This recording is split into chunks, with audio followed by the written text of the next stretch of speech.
দেখেন, আজকে যে মানুষটা বাড়িতে বসে আছে, কোনো কিছুই করতে পারতেছে না বা কোথাও গিয়ে নিজেকে সময় দিতে পারতেছে না, সেই মানুষটা কিন্তু একসময় অনেক বড় কিছু ছিল। যখন আমার আপনার বয়স ছিল, আপনার বাপ যখন বা আপনার মা-বাবা যখন আপনার বয়সে ছিল, তখন তারা অনেক কিছুই করছিল। তাদের জীবনটা ছিল অনেক আনন্দময়। তারা করে নাই যে এরকম কিছু নাই। আপনি যখন আজকে বেগি প্যান্ট পরে বা সুন্দর, সুন্দর টি-শার্ট পরে যখন কোথাও যাচ্ছেন বা নিজেকে হিরো, হিরো মনে করতেছেন, তারাও কিন্তু একসময় সেটা করছিল। তাদের বয়সে তারা কিন্তু সবচেয়ে ড্রেসিং লুকটাই তারা দিছিল। আজকে যখন আপনি বেগি প্যান্ট পরে নিজেকে খুব বাহাদুরি মনে করতেছেন না, তখন কিন্তু তাদের বয়সে তারাও সেম কাজটা করছিল। সো আজকে হয়তোবা তাদের সময়টা সেই সময়টা নাই। তাই তারা হয়তোবা আজকে ঘরবন্দি হয়ে বসে আছে। তাদের শরীরের কোনো ঠিক ঠিকানা নাই। তারা কি কাছে কি না কাছে সেটারও কোনো ঠিক ঠিকানা নাই।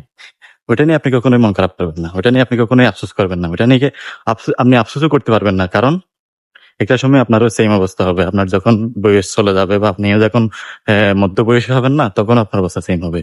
আপনার শরীরের অবস্থা কি থাকবে, আপনি কি খাবেন কি না খাবেন, তার কোনো গ্যারান্টি থাকবে না। সো আপনার পরিবারের বৃদ্ধ লোককে নিয়ে কখনোই আপনি মন খারাপ করবেন না। তাদেরকে নিয়ে কখনোই মন ছোট করবেন না। তারাও একসময় সবচেয়ে সুপার হিরো ছিল আপনার যখন ইয়ং বয়সে তারা ছিল।